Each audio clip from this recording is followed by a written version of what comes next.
Let's get it on. Let's get it. Let's get it. What's poppin'?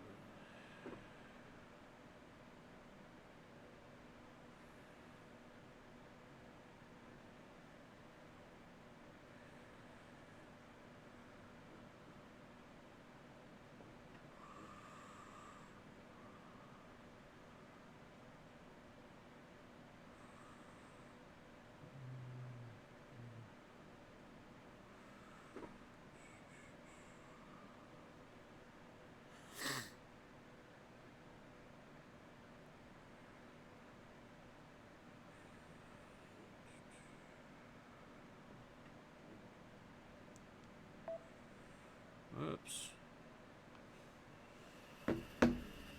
Give it a minute.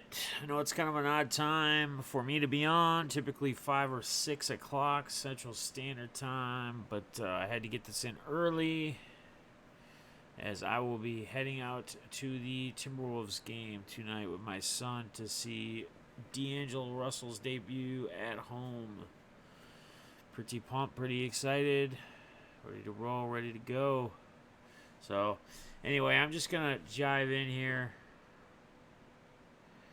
Must be a super delay on the notifications, or it's just the time thing with the algorithm screwing everything up. But today's stream actually is more or less just going to be kind of my thoughts, my opinions on how we can keep this hobby of ours positive and growing, really. I should honestly put positive. What's up, Gorilla family and T-Dog? Good to see you guys. We're early today because I'm going to the Wolves game tonight. Continue growing. We'll have to keep it at that. All right.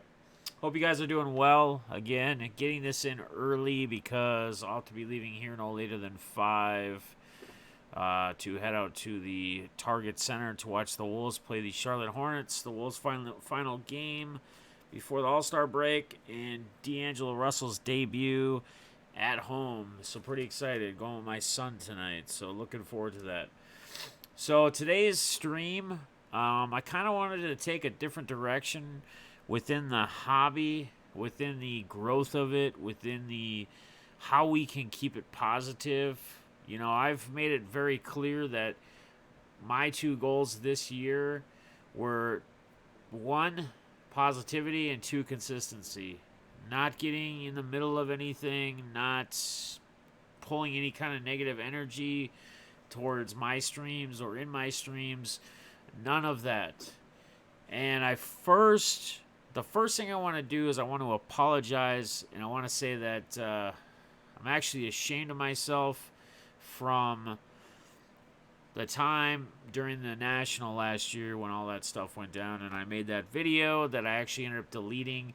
And I honestly didn't even watch it again or rewatch or do anything. I just, at one point, I just deleted it. And I think that was a big stepping stone for me, for my position in the hobby, and for where I become. Because I'm no better than anybody else. I make mistakes. I'm human. I get that. But at the end of the day, I'm a model for the hobby, just as each and every one of you guys are. Any individual person, nobody is better than anyone else in the hobby, right? We all have our own opinions, we all have our own viewpoints, we all have our own ways we feel is the best to collect, and that's ultimately comes down to us and how we want to collect within the hobby. And there was some stuff going around, and I'm not going to get into it. I'm not going to bring any names, I'm not going to nothing. And again, I'm not trying to bring any negative energy. But here's probably the biggest thing that I feel can keep this hobby in general positive and growing. And it's obviously everything is revolved or starts around us, right? But you can't be somebody like I was around the National time that wants to keep the negativity or wants to keep a certain situation or wants to keep a certain issue or how someone sees something, and it may be negative or a bad way, to keep it from continuing on. If you're making videos constantly talking about the particular situation, giving your viewpoints and your opinions, which is ultimately fine, right? We can all do whatever we want to do. And I'm not saying they can't do with that. But when you're in your own video and you're saying that, in X situation, this other person's doing this who is continuing this on, at the end of the day, anybody who's making a video about it is continuing on the situation that some see negative, not good for the hobby, whatever.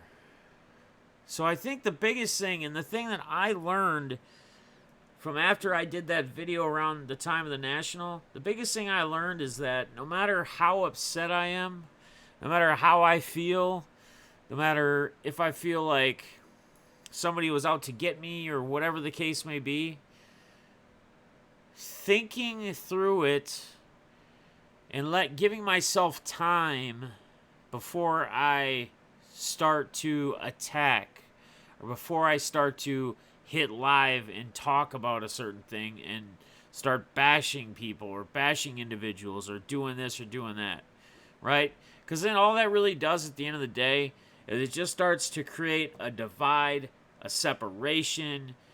You could call it like a war, if you will, because you got certain people that agree with you or they just are down with you, or they're a friend, or they feel like they're family, or they're part of your community, or whatever.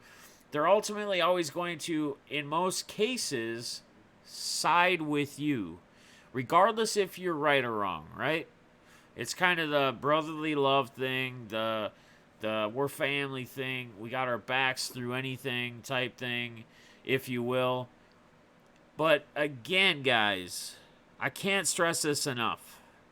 I don't know how many times I can tell you since even the National where I've had things in my mind, and usually my therapy is talking through or talking them out, talking about them with people, whatever, where I've honestly almost came out and said something via a tweet or in a live stream or whatever. And best thing I can say is that time with my whole situation around the National, that was a stepping stone. That was a learning curve for me within the hobby and being a hobby member and part of the community. That was a time when I really, it took me a lot. It took me to dig deep to realize that, you know what? Number one, this isn't worth it. Number two, all this is doing is creating divide. Number three, I'm better than that. No matter how I felt wronged, no matter what my opinion or feeling was, and again, I say it over and over again, and I sound like a broken record. I'm not saying you guys can't voice your opinions. You can't. I mean, we live in America, right? This is our world, free speech, etc. But at the end of the day, if you want certain situations, you want certain things to not continue to boil over or continue on, you making videos about so-and-so is no better than another person that's doing whatever with videos and showing the situation unfold, the original situation unfold. And again, this is not a negative bash anyone. This is not a shot at anyone. I'm just saying, in my opinion, if we want things to stay positive, if we want to get the negative, if it comes in and we want it out right away, the best thing to do is just let it be, right? I bring this up about, I'll see comments, and I used to be this person. I see comments. So again, I'm gonna bash myself a lot in this stream. This is me being honest. I'm gonna bash myself a lot, but I see a lot of comments when we're in streams, we're in videos, and we feel like it's someone we like, we ride with, we jive. This is a great stream, etc. Whether it's good or bad or whatever, and we're like, we see a thumb down. And we have to gravitate to it. We have to bring attention to it. We have to say, Man, who's the idiot, or who's the idiot that gave the thumbs down?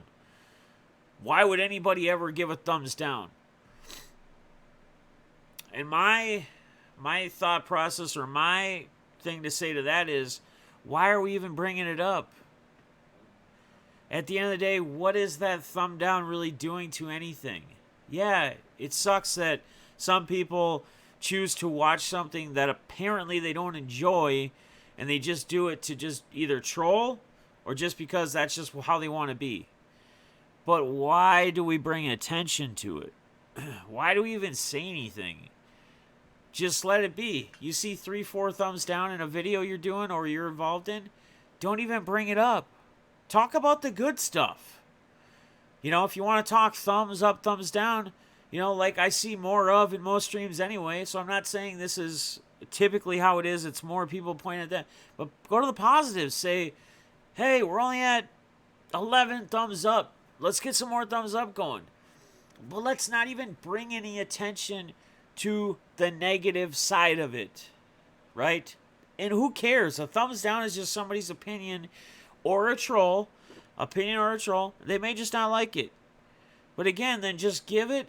And if you're somebody who is in streams and watches stuff and it's not your content, you don't like it, give that thumb down and move on. Go find something you enjoy so you're not miserable yourself. And maybe you're not even miserable. Maybe you like the content as a whole. You just didn't like that specific stream. You didn't like the opinions. You didn't like what they were doing, what kind of stuff they were breaking, etc. Right?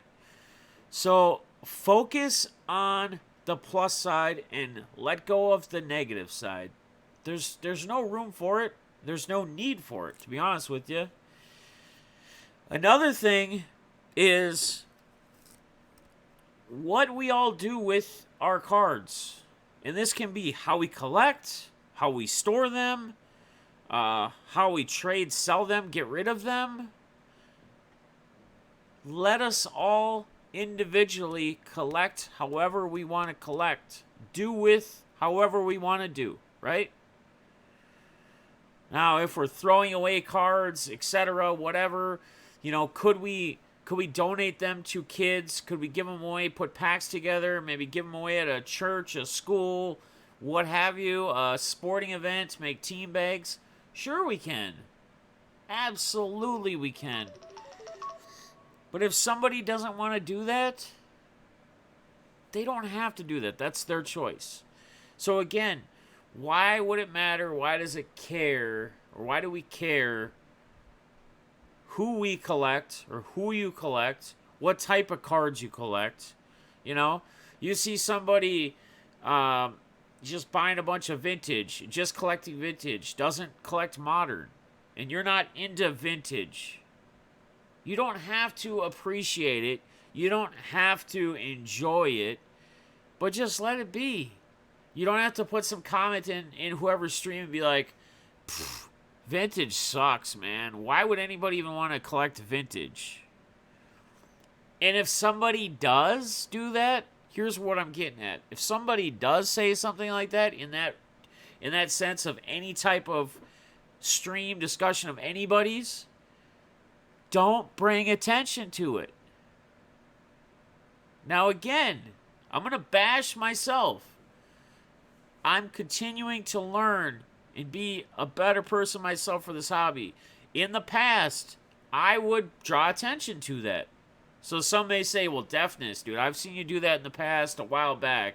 You know, last summer, a year ago, you know, you would be bringing it up saying, oh, look at this dude. Why is he saying this? Exactly. And I'm trying to rewrite my wrongs. I'm trying to be a better person. And I'm trying to push the positivity and get rid of the negativity. Let's not bring attention to it, right? Most streams have mods. You have mods, right? So if somebody's coming in and they're constantly being negative and they're just constantly laying comments in and you know it's just a troll, somebody could just get rid of them. But we don't even have to draw attention to it. We don't have to have anybody in the chat say, dude, what is this guy? You know, M. Sanders You know, with all these comments, what is he doing? Let's not point more people to him. Let's just let it go. Let's let whoever, if we want to get rid of them, let's get rid of them. Whether it's the host or it's one of the mods, just let them go. So, cool. I'm just checking on you guys. I know a lot of these streams like this, I just kind of rant. I don't really look at the comments. So I'm gonna reflect on a couple comments. What's up, Shaq Rat? I hope all you guys, Grant, popping in. Good stream earlier. There's free speech, but there are consequences that go. Yeah, exactly. So free speech, that's exactly it. And like I said, everybody has their opinion to anything, right? But when you go off and start saying things, and if you're ultimately being a hypocrite, you know, you're gonna probably get the wrath of it. You're gonna probably hear from somebody. Somebody's probably gonna say something or bring it up to you. But again, ultimately, if you want a situation or you want something to evaporate or leave or dwindle, the only way it's gonna happen is if you, everybody around, just stops talking about it, stops bringing it up. And I know people want to be heard. People want to voice their opinions. I mean, I'm voicing my opinions right now on how I feel we can keep this stuff positive and keep these things, keep the hobby ultimately growing, right? So again, I just feel like, I feel like everybody as a whole, and this is something that's taken me a long time to learn, we really have to think within ourselves when we feel like we want to say something, comment, reflect, go towards something we seen, we saw, whatever. We just need to think a little bit more and think and make sure we got a clear mind before we decide on what we're going to do and what we're going to say. And again, I'm saying this, I'm being my own man. I am not happy with what I did around national time. I'm not happy with it. But I'm learning from it, and I'm trying to push a positive side to the hobby, at least whatever I can do. And again, you may see me lately, like if someone brings up something about a thumbs down on somebody's video, you may see me quickly just say, stop bringing attention to it, or, you know, whatever. And I shouldn't even comment that, to be honest with you. We shouldn't be saying anything more about it. But if that slows it down for 3 or 5 or 10 other people making a comment about it as well, we just realize that, hey, it's not worth it, it's not a big deal, it really doesn't do much of anything, then we can just leave it at that. Now, I also pulled this article up from Beckett Ryan Cracknell. He's on Twitter. He's a good dude. He writes a lot of articles for the hobby. So ultimately, like, this is some stuff he pulled up, and I just want to bring some things up. You know, some highlight things and kind of my opinions, I guess, on it. And his number one was, don't chase everything. And I think this is huge, to be honest with you guys, because I think we get caught up in, we see so many different cards from so many different people. We see so many different things open daily, weekly, monthly. We see so many different breakers breaking different products. And at the end of the day, we want to try to chase everything. We see cards, we're like, I want that. I want to get that. Oh man, Optic came out today. I got to go buy Optic. And sometimes we even go with the mentality where our bank account may not be telling us we can actually do this. Our wife may be telling us, hey, you keep spending too much money. Right? And we still have the mentality that we are going to go out and get it. What's up, Sweaty? Good to see you, my brother. All Sweaty in the house, my man. Say what's up to Sweaty. Appreciate you, brother. But we tend to want to go chase everything. Now, if you're Sweaty, you're hashtag Panini Strike or Strike Panini. He's been on a Panini kick forever. I don't know that you'll ever get him past Panini. So he won't be chasing all the Panini stuff. But we tend to do it, right? And then we see guys that are pulling Bo Bichette, Vladdy Guerreros, Fernando Tatis, you name it. Daniel Jones football. And we feel like we have to get those, we have to collect those guys. We have to get those guys. And yes, pick a guy or two. I'm not saying if you collect any of these guys, I'm talking about you. I'm saying at the end of the day, we feel like we have to chase everything. And if you do that, you're going to get yourself burnt out in the hobby, I feel. If you try to chase after everything, you're going to burn yourself out in this hobby. I guarantee it, because it's going to cost you too much money to chase everything. You're going to buy hobby boxes of Optic basketball for $400, $500, and you're going to get really nothing. You're going to get an auto of Grant Williams or something silly.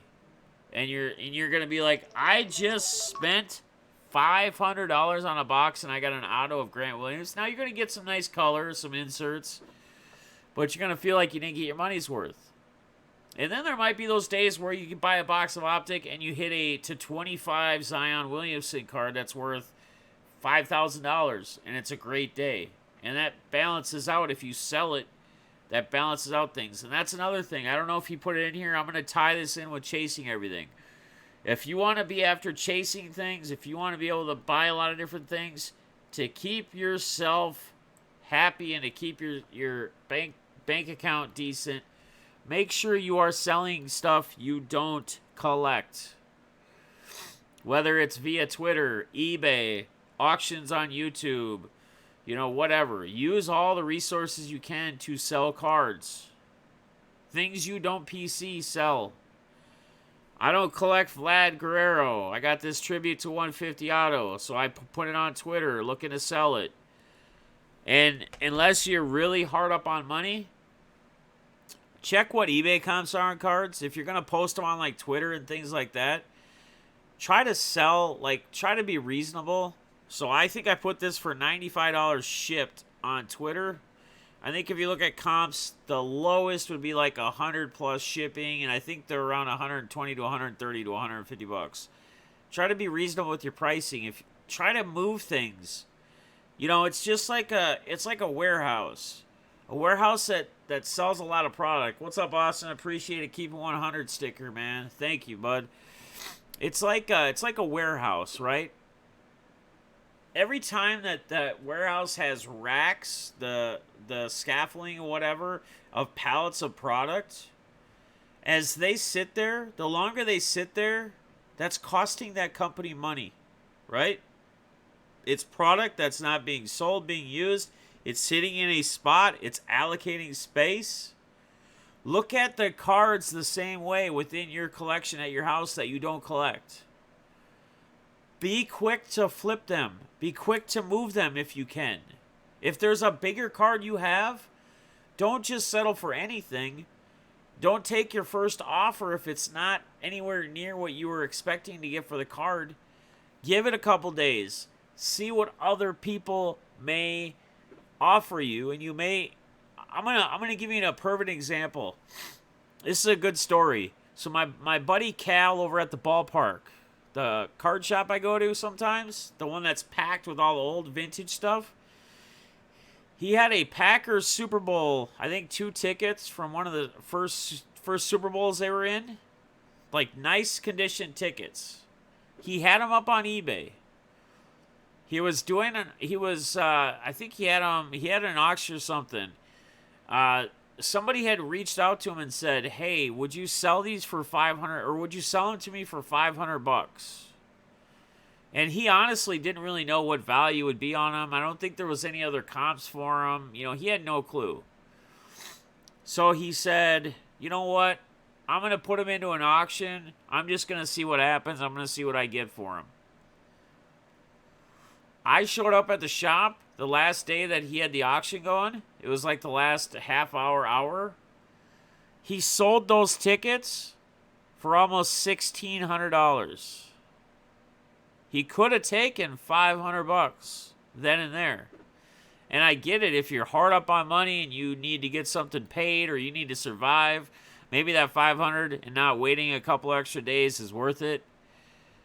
But really think about some of the stuff you're selling. Now, I tell you to be reasonable with your pricing, yes, but don't go bankrupt doing it, right?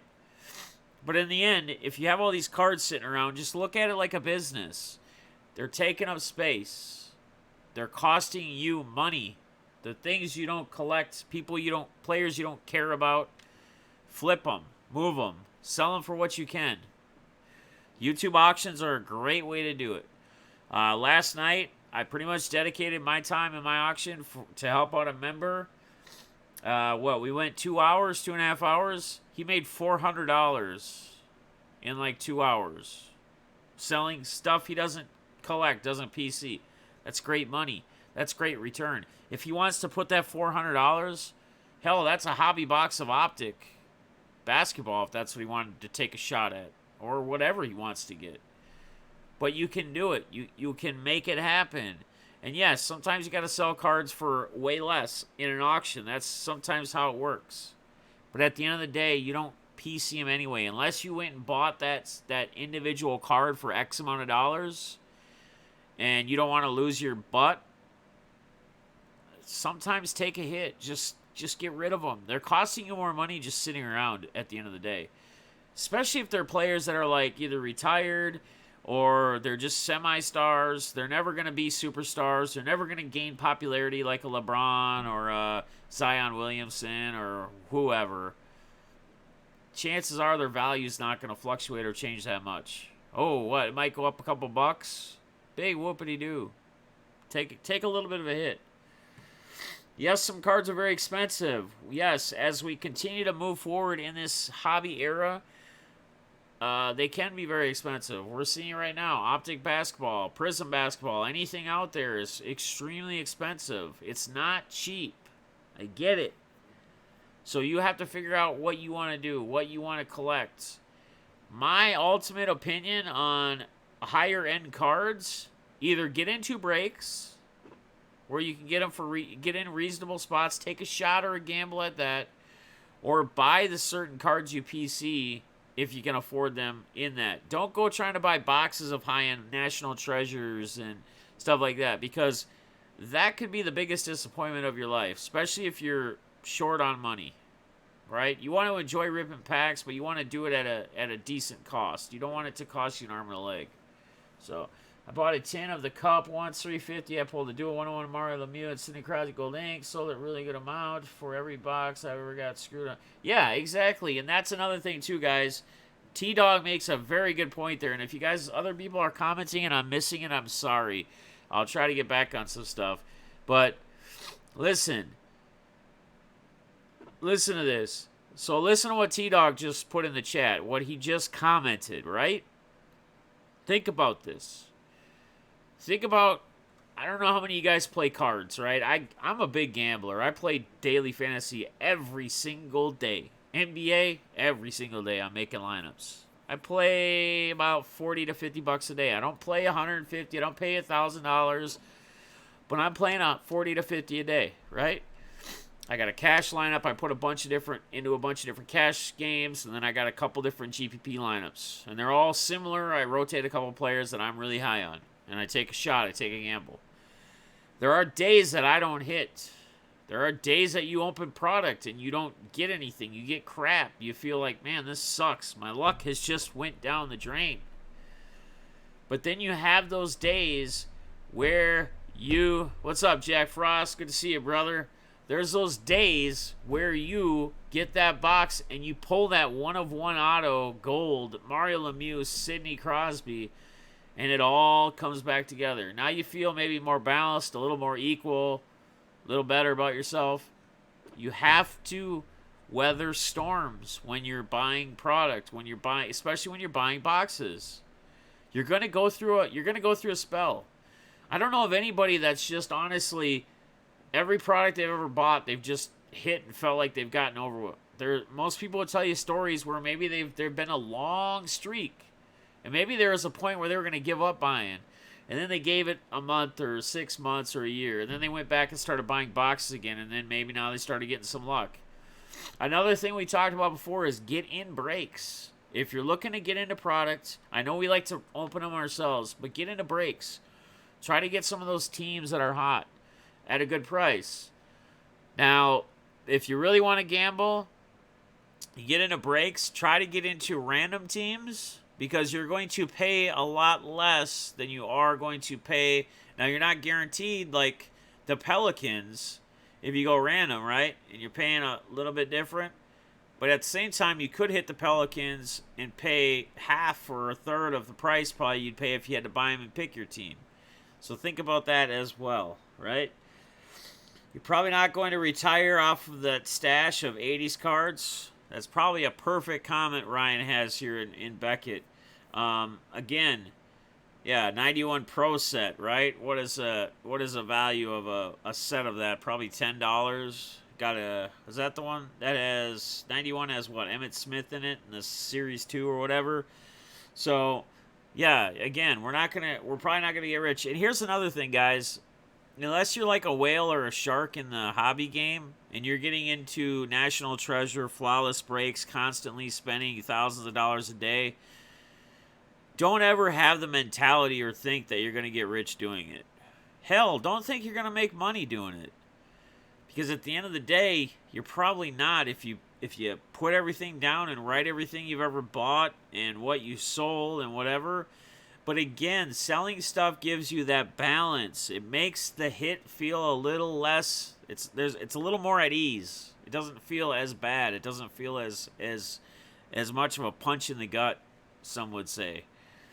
But yes, and again, remember that this is a hobby. You ultimately do this, most of us, for fun. Some do it for a business. If you're a breaker, you're a business. If you own an LCS shop, you're a business. But do it for fun, right? Making money isn't easy. That's another thing, guys. It's like what I said earlier. When you're selling cards and you price your cards, if you're on Twitter or whatever, and you're not doing it on eBay, even if you do it on eBay, if you're doing it as a buy it now, price it accordingly. Price it right. Price it to sell. The longer it sits, the longer you're without that money. Right?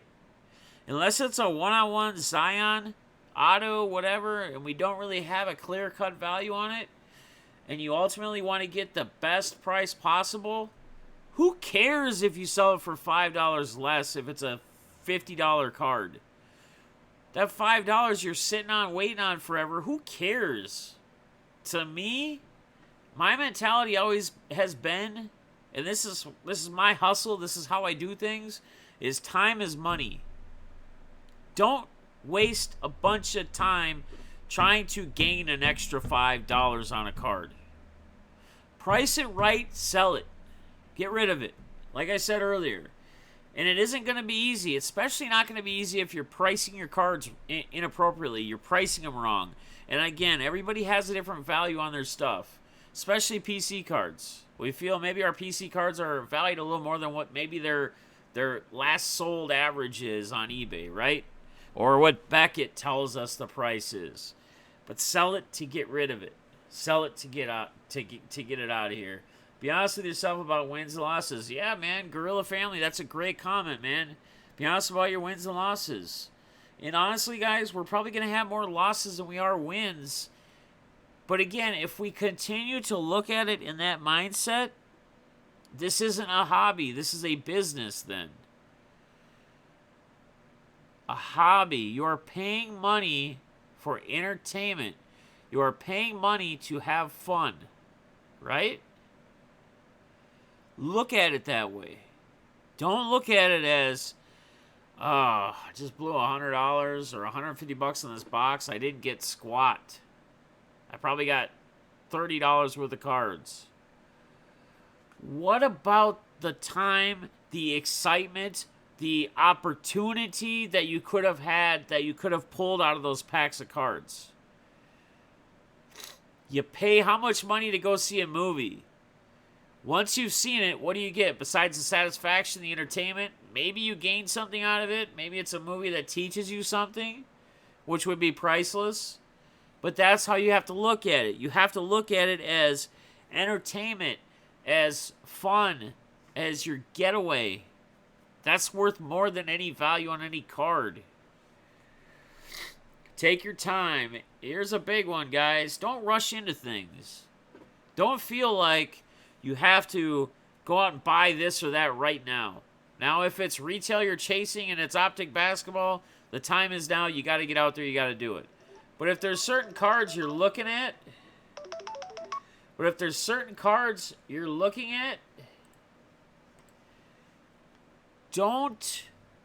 you don't have to buy them like right now. Give yourself time. You got $100 in your bank account, and you got to go till Friday, and it's Monday. And you have to pay for this card up front. It's an $80 card. Just wait. Wait till Friday. Make sure you got the funds to do it. Again, you start doing things, you start taking steps before you should. That's when you're going to kill yourself. That's when you're going to feel like this hobby's becoming too much. This hobby's screwing me. I'm missing my electric bill. I can't pay rent this month. Now I got to sell all my cards or sell these cards that I collect, I PC. But at the same time, remember, I brought this up in my other video, Returning Collectors. Remember that you have cards probably that you can sell. Don't ever forget that. You get yourself stuck in a point where you're hurting or you're scrambling for money, for you, for your family, whatever. Don't forget that you're more than likely you have cards that'll hold some kind of value where you can sell and make some kind of money. That you can get yourself at least by for a day or two. I did that a lot when I was living in a hotel for a year. There would be points where I'd forget. I told this story in my other one. There'd be times where I'd forget that I had all my cards, and I was collecting at the time. And I'd forget how many cards I had that I didn't PC that were just sitting there in boxes and top loaders. And then I had an auction. And I think that there was one auction, and it was just cards I didn't care about. I think there was one auction I went for like 6-7 hours. I made like $800 or $900. I was in a sticky situation. I was in a bad situation. And all of a sudden, I was smiling from ear to ear because I found a way, and it was simply remembering that I had cards that I don't PC that I could sell. So I fired up an auction or list them on eBay or Twitter or do whatever you want to do. There's plenty of ways that you can make it happen. There's plenty of ways that you can, but take your time with it, right? Where did all the card companies go? So this is another one that Ryan brought up in his Beckett article. You know, before there was so many different, you know, you had Pacific. So I'm naming some ones that wouldn't, right? Pacific, Skybox, ProSet. Skybox was a Fleer company, basically. Playoff, all those, right? Well, the licensing thing kind of screwed all them up. So we're pretty much stuck with Leaf, Topps, and Panini. Panini is also Don or us, right? So licensing kind of screwed that up. So we're basically stuck with, well, Upper Deck too, I guess. I'm sorry. 4 companies. 4 main companies. Beyond the Box. This right here, he's just talking about basically how the internet really changed the game, and it really has, guys. If you think about it, like, look right now, I'm doing a video on the hobby where it can be reached out to a lot of different people. You guys are watching it live with me right now. You know, I'm discussing, giving you guys my opinions, ways to afloat the hobby, ways to keep it positive, ways to keep it growing. I'm bouncing off Ryan's article here and kind of giving you my ideas. The internet's changed it a whole lot, you know. It's really helped, I feel, the growth tremendously because of the ability to sell our cards, to not just be able to get together with a couple guys that live in town and meet up at the local card store and sit at a table and trade and sell and whatever. We can sell to anywhere in the world.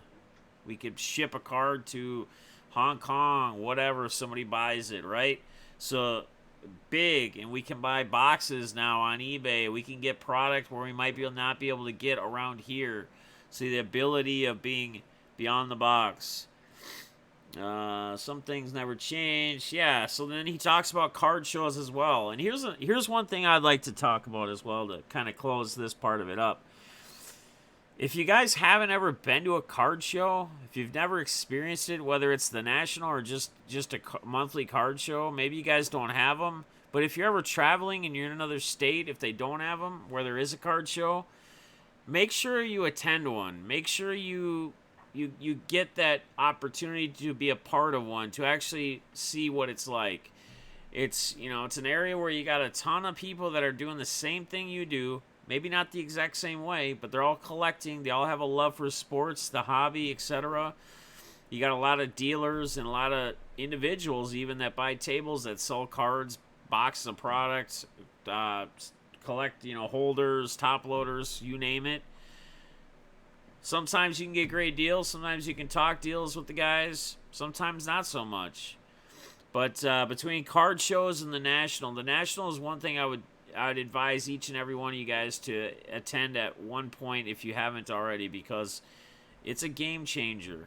I think last year they said over 50,000 people had walked through those doors to go into the auditorium, whatever, where the big, in Chicago where it was. So, well, what's up, balls? Yeah, we're going to be wrapping it up here in a second. I got to get back to work before I go to the game. But just giving my thoughts on how we can keep the hobby of ours positive and continue growing and talking a little community talk.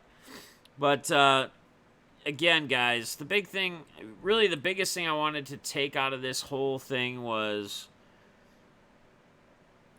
let's all think before we address something. Let's all process through before we go out and create a video about something. And if we want things to come to a halt, if we want them to end, in my opinion, I feel like we just need to stop paying attention to it. We need to stop talking about it. And again, negative things that you see come through in stream, whatever. Again, a perfect example is a thumb down. People see a thumb down on... How in the hell could someone give a thumb down on this video? Why bring attention to it? Just let it go. Let it go. Don't even say anything. At the end of the day, I think that's really all they're really looking for, whoever's doing it. Just don't pay attention to it. And at some point, they'll probably just disappear. They'll hang around for a week or so and see if they can get reactions, see if they can get people talking about whatever. But just let it go. Don't worry about it. But most of all, guys, have fun. Again, this is a hobby. I think sometimes we get turned upside down thinking that we're in a hobby, but we got that business mindset. We didn't hit today. We didn't get the cards we should have got. We didn't get our value out of this. Guys, you pay how much to go to a movie with family, right? $12 a ticket, $15 a ticket. There's 4 of you guys. That's $60, whatever, right? You get the entertainment factor for 2 hours or what have you. Think about the opportunities that come with opening a box of product. Optic football, Optic basketball, Top Series 1, whatever. Hell, even Top Series 1 you can buy for $75 a hobby box or $160 for jumbo. You can pull a Bo Bichette super short print and sell it for $350. The opportunities are there. But we have to remember that the opportunities are just opportunities. They're not guaranteed. And we have the opportunity to open the cards and not only pull a Bo Bichette, maybe super short print. Maybe we pull, a crazy auto of somebody. These are the types of things, and this is the way we need to keep our mindset, to keep things positive, to keep things rolling the way we're going to keep them going, and ultimately to enjoy it so we can continue to enjoy the hobby, so we can continue to love the hobby. Hobbyist, I love Fairfield's. $5 to dig through some cards. Yeah, lots of value in there. Nope, I paid $5. Exactly, man. $5 to have some product. Yes, have fun, guys. Have fun. Again, I think sometimes we need to remind ourselves that this is a hobby. This is not a business, at least not for me. Not for a lot of you other ones, I believe. Refresh. Might go through a spot here, guys. My internet's going to crap. Did I lose you guys? Are you guys still there? Are you guys still there? My biggest hits have been with the live. Yes. Balls. Exactly. Community over profit. Love the community. Have fun with it. Enjoy the friendships you build. The friendships, like Ball says, are way more valued, way more important than any hit out of any card you're ever going to get. So, guys, ultimately, enjoy it. I'm going to get back to work here, and then I'm going to enjoy the game tonight when my son just got home from school. So, I want to let you guys all know.